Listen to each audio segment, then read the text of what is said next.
మరోదఫా శాసనమండలి ఎన్నికల నగర త్వరలో మోగనుంది.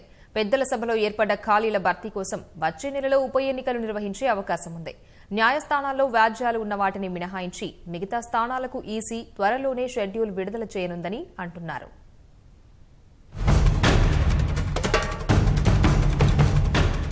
శాసనమండలి ద్వైవార్షిక ఎన్నికల ప్రక్రియ కొనసాగుతోంది.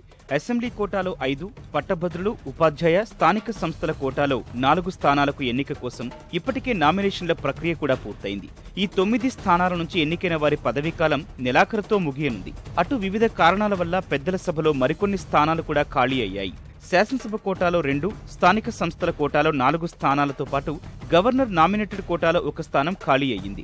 అసెంబ్లీకి ఎన్నికైనందున మైనంపల్లి హనుమంతరావు, కోమటిరెడ్డి రాజగోపాల్ రెడ్డి, నరేందర్ రెడ్డి ఎమ్మెల్సీ పదవులకు రాజీనామా చేశారు.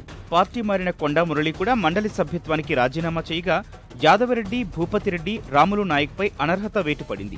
వీరి స్థానంలో మండలికి కొత్త వారిని ఎన్నుకోవాల్సి ఉంది. అనర్హత వేటుపడిన 3 న్యాయస్థానాన్ని ఆశ్రయించారు. వ్యాజ్యం దాఖలైన నేపథ్యంలో ఆ 3 స్థానాల భర్తీకి ఇప్పట్లో షెడ్యూల్ ప్రకటించబోమని ఎన్నికల సంఘం న్యాయస్థానానికి తెలిపింది. దీంతో రాజీనామాల కారణంగా ఖాళీ అయిన మిగిలిన 4 స్థానాలకు ఉప ఎన్నికలు నిర్వహించాల్సిన అవసరం ఉంది.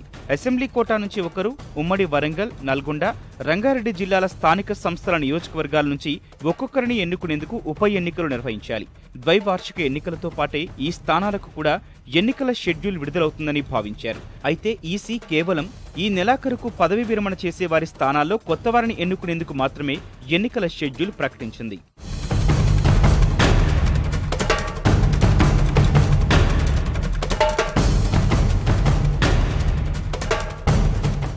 రాజీనామాలు, అనర్హత వేటు కారణంగా ఏర్పడిన ఖాళీల వివరాలను కూడా రాష్ట్ర ఎన్నికల ప్రధానాధికారి ఇప్పటికే ఈసీ దృష్టికి తీసుకెళ్లారు.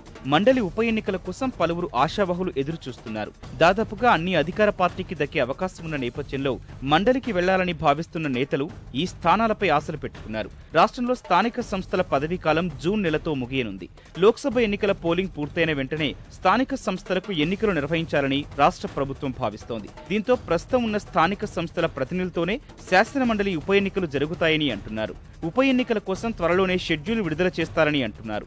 ఏప్రిల్లో 4 స్థానాలకు ఉప ఎన్నికలు జరగవచ్చని అంచనా వేస్తున్నారు. అనర్హత పిటిషన్ల వ్యవహారం తేలాక మిగతా 3 స్థానాల భర్తీపై ఈసీ దృష్టి సారించనుంది.